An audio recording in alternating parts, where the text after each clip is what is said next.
Hello बच्चों, career first 92 में आप सभी का स्वागत है। आज हम लोग 10वीं कक्षा के रसायन विज्ञान कार्बन एवं उसके यौगिक का नेक्स्ट पार्ट देखने वाले हैं।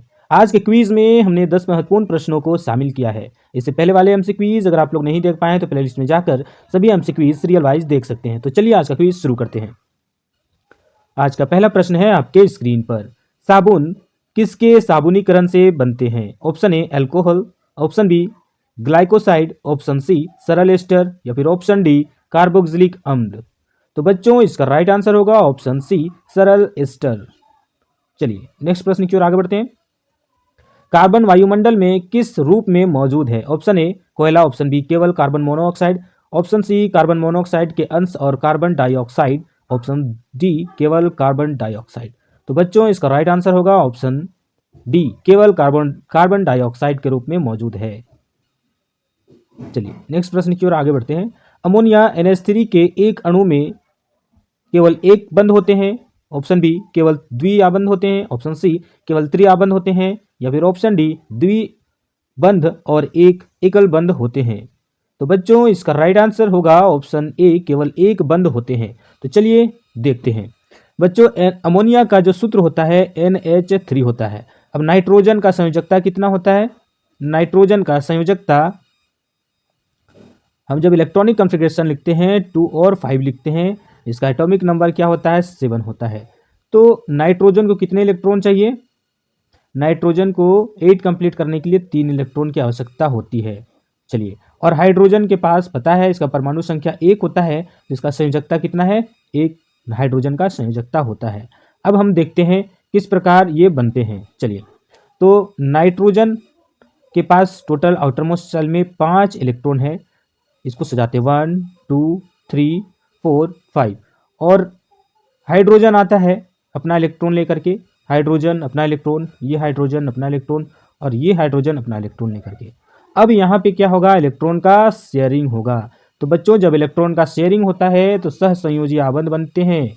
अब यहाँ पे क्या होगा? हाइड्रोजन अपना बॉन्ड बना लेगा जो डुप्लेट रूल को फॉलो करता है।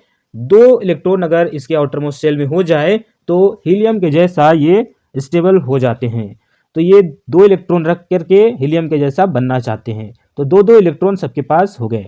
अब नाइट्रोजन क्या करेगा? नाइट्रोजन भी एक एक इलेक्ट्रॉन सभी हाइड्रोजन से लेगा और अपने कक्ष में, बाह्यतम कक्ष में 8 इलेक्ट्रॉन को पूरा करेगा। तो इस प्रकार हम देखते हैं 8 इलेक्ट्रॉन हो जाते हैं। काउंट करें 1 2 3 4 5 6 7 8। तो इस प्रकार इलेक्ट्रॉन के संयोजन शेयरिंग से बनते हैं। तो बच्चों अब हम देखते हैं ये जो नाइट्रोजन है, 2 इलेक्ट्रॉन यहाँ हाइड्रोजन इस प्रकार बॉन्ड बना लिए, यहाँ हाइड्रोजन यहाँ हाइड्रोजन। अब ये जो लोन पेयर बच जाते हैं, इलेक्ट्रॉन का निर्जन जोड़ी जिसे कहा जाता है, बच जाते हैं। अब यहाँ पे हम देखते हैं कि कितने बॉन्ड बने हैं। यहाँ पे एक सिंगल बॉन्ड बना है, इस नाइट्रोजन हाइड्रोजन के बीच सिंगल बॉन्ड, इस पे सिंगल बॉन्ड बने हैं। अब 2 इलेक्ट्रॉन बच जाते हैं। अब यहाँ पे टोटल देखने कितने बॉन्ड बने हैं? 3 बॉन्ड बने हैं और तीनों सिग्मा बॉन्ड है। और तीनों सिग्मा बॉन्ड क्या होते हैं? यानी सिग्मा बॉन्ड सिंगल ही होते हैं एक हिसाब से हम कह सकते हैं। तो सभी क्या है यहाँ पे? सिंगल हैं। तो ऑप्शन कौन सा हो जाएगा? ऑप्शन ए इसका राइट आंसर होगा। केवल एकल बंध होते हैं। नाइट्रोजन में सिर्फ केवल एकल बंध होते हैं। टोटल 3 बंध होते हैं, लेकिन पूछा जा रहा है कि सिंगल बॉन्ड होते हैं या डबल बॉन्ड होते हैं या फिर ट्रिपल बॉन्ड होते हैं, ये पूछा जा रहा है। तो बच्चों इसमें केवल एकल बंध होते हैं, तो इसका राइट आंसर होगा ऑप्शन ए। चलिए नेक्स्ट प्रश्न की ओर आगे बढ़ते हैं। समजातीय श्रेणी 2 पड़ोसी आपस में भिन्न होते हैं। क्वेश्चन फिर से, समजातीय श्रेणी के 2 पड़ोसी आपस में भिन्न होते हैं। Option A CH, option B CH2, option C CH3 या फिर ऑप्शन डी CH4। तो बच्चों इसका राइट आंसर होगा ऑप्शन बी CH2। तो हम लोग देखते हैं कि हाइड्रोकार्बन में जब हम एल्केन का बात करते हैं या एल्कीन का बात करते हैं या एल्काइन का बात करते हैं, तो उनके 2 क्रमागत सदस्यों के बीच, जैसे हम मानते हैं मीथेन और ethane, methane CH4, ethane C2H6। अब ये दोनों के बीच कोई भी 2 जस्ट क्रम से ले सकते हैं, जैसे कार्बन 1 और कार्बन 2 ले लिए हम। तो इन दोनों के बीच किस चीज़ का अंतर है? तो अगर हम C2 में 1 कार्बन घटाएंगे, 2 कार्बन में 1 कार्बन घटाएंगे तो 1 कार्बन बचेगा, और 6 हाइड्रोजन में 4 हाइड्रोजन घटा देंगे तो हमारा 2 हाइड्रोजन बचेगा। तो इस प्रकार सभी में ऐसा ही होता है। देखते हैं दूसरा उदाहरण लेकर के। दूसरा उदाहरण हम लेते हैं C2H6 और C3H8, इसमें हम लोग लेते हैं। ये हमारा क्या है, इथेन और प्रोपेन। इथेन और प्रोपेन में तो बच्चों 3 कार्बन में 2 कार्बन अगर हम घटाएंगे तो 1 कार्बन बचेगा। 8 हाइड्रोजन में 6 हाइड्रोजन घटाएंगे तो 2 हाइड्रोजन बचेगा। तो यही क्रम सभी चाहे एल्केन हो, एल्कीन हो या एल्काइन हो या किसी फंक्शनल ग्रुप के साथ भी अगर आ जाता है तो उसमें भी हम लोग ऐसा ही कुछ देखते हैं। तो यहाँ पे हम लोग देख रहे हैं सिर्फ हाइड्रोकार्बन में कि 2 हाइड्रोकार्बन के बीच हमेशा CH2 का अंतर होता है। तो इसका राइट आंसर क्या हो जाएगा, ऑप्शन बी इसका राइट आंसर होगा।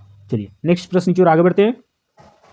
निम्नलिखित में से कौन सा असंतृप्त हाइड्रोकार्बन है? Option A acetylene, option B butane, option C propane या फिर ऑप्शन डी डेकेन।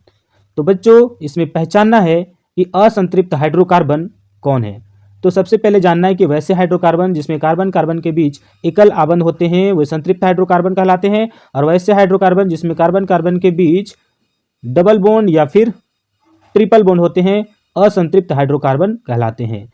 अब यहाँ पे देखना है कि असंतृप्त हाइड्रोकार्बन का उदाहरण कौन सा है।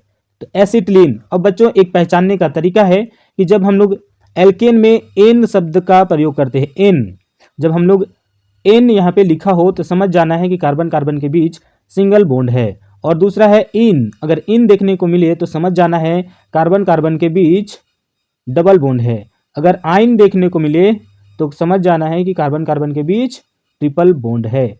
तो यहाँ पे हमें क्या देखने को मिल रहा है, एक तो इन देखने को मिल रहा है और दूसरा एन देखने को मिल रहा है, मतलब एल्कीन और एल्केन देखने को मिल रहा है। तो यहाँ पे पूछा गया है निम्नलिखित में कौन सा असंतृप्त हाइड्रोकार्बन है। तो बच्चों यहाँ पर ऑप्शन ए इसका राइट आंसर होगा कि ये असंतृप्त हाइड्रोकार्बन है।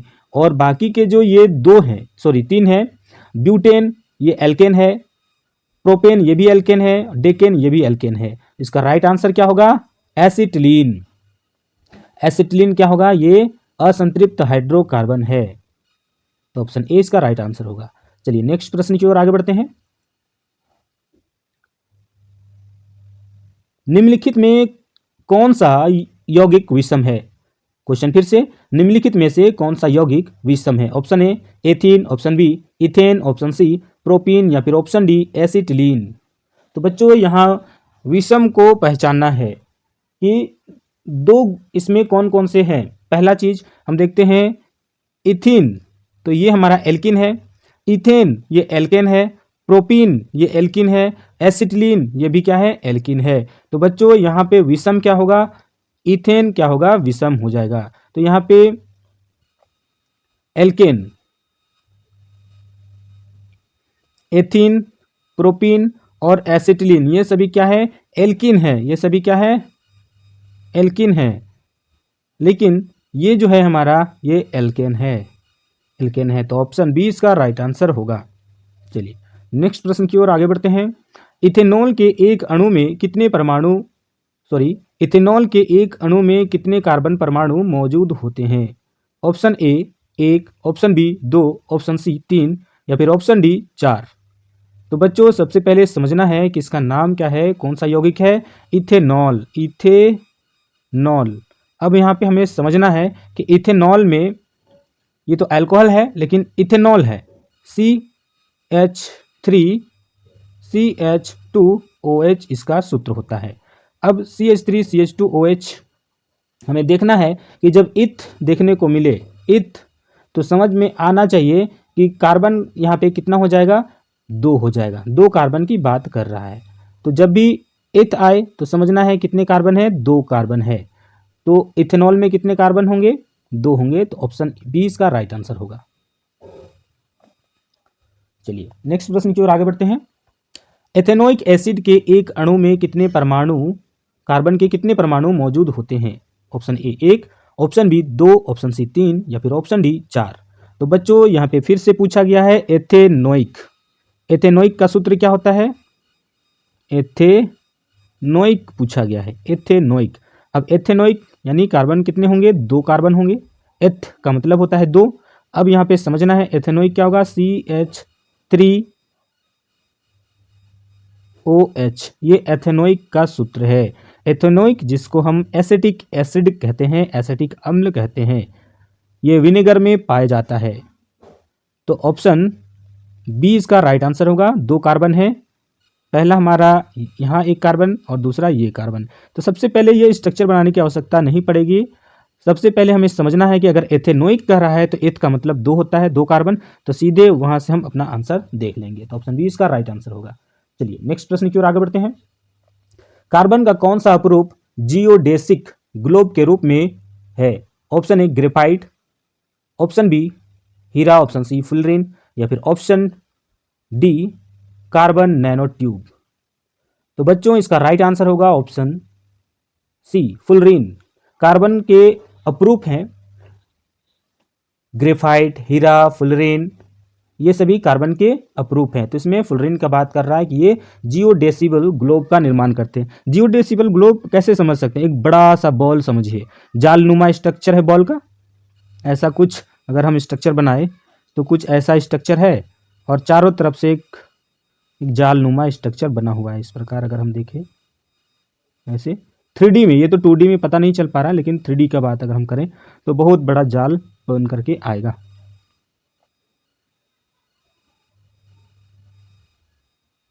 ऐसा कुछ अगर देखने को मिले, बहुत बड़ा जाल देखने को मिलेगा 3D में बॉल के रूप में। बहुत फुलेरिन जो होता है उसका स्ट्रक्चर हम लोग देख सकते हैं। चलिए इसका राइट आंसर होगा ऑप्शन सी फुलरिन। चलिए नेक्स्ट प्रश्न की ओर आगे बढ़ते हैं। CH3 CH2O CH2 CH2Cl में उपस्थित हेटेरो एटम्स हैं। Option A oxygen, option B carbon, option C hydrogen, या फिर ऑप्शन डी क्लोरीन। तो बच्चों यहाँ पे समझना है हेटेरो एटम्स क्या होते हैं। हेटेरो एटम्स जिसके पास लोन पेयर मौजूद होते हैं, जैसे हम यहाँ पे हेटेरो एटम्स सिंपल ये समझना है कि कार्बन और हाइड्रोजन को छोड़ करके, कार्बन और हाइड्रोजन को छोड़ करके इस कंपाउंड में कोई दूसरा एटम्स आ जाए, उसे हम हेटेरो एटम्स यहाँ पे कह सकते हैं। जैसे हमारा हेटेरो एटम्स में हो जाएगा फ्लोरीन, क्लोरीन, ब्रोमीन, आयोडीन, ये सब अगर कोई एक आ जाए, या फिर ऑक्सीजन आए, सल्फर आए, तो ये सभी क्या है हेटेरो एटम्स में शामिल होंगे। तो यहाँ पे टोटल देखना है कितने हेटेरो एटम्स हैं। पहला कि हमारा ऑक्सीजन है, पहला ऑक्सीजन है,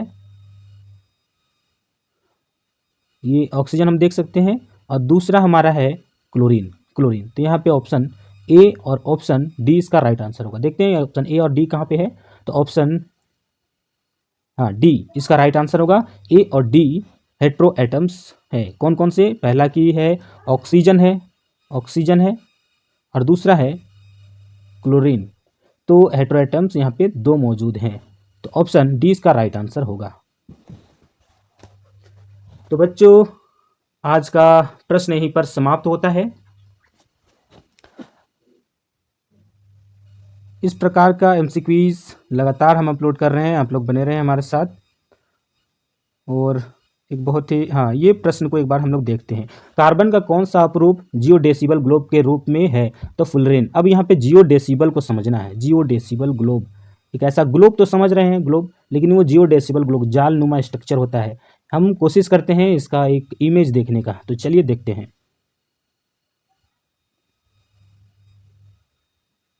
यहाँ पे देखिए बच्चों, ये जो स्ट्रक्चर है जियोडेसिबल ग्लोब का है। यहाँ ये एक जालनुमा स्ट्रक्चर है, बड़ा सा दिखाई दे रहा होगा आप लोगों को। तो ये जियोडेसिबल ग्लोब बड़ा सा जालनुमा ऐसा स्ट्रक्चर है कुछ। जी देखिए जालनुमा स्ट्रक्चर है, और यहाँ पे हर इस तरह जगह बना हुआ है, और कार्बन बीच में रिप्रेजेंट किए गए हैं। जहाँ ये बीच में जो दिख रहे हैं ना, ये सभी कार्बन को रिप्रेजेंट करते हैं। हमें पता होना चाहिए कि कार्बन है ये क्या करता है, 4 बॉन्ड का निर्माण करता है और एक बड़ा सा जालनुमा स्ट्रक्चर को तैयार करता है। कार्बन का जो इस गुण को हम लोग कहते हैं कैटेनेशन प्रॉपर्टी या श्रृंखलन गुण। कैटेनेशन प्रॉपर्टी कहते हैं या फिर श्रृंखलन गुण कहते हैं इसको, जो बड़ा सा जाल स्ट्रक्चर बना लेता है। तो बच्चों उम्मीद है आप लोगों को ये जियोडेसिबल ग्लोब समझ में आया होगा। तो बच्चों मिलते हैं नेक्स्ट क्विज में, तब तक के लिए जय हिंद, जय झारखंड।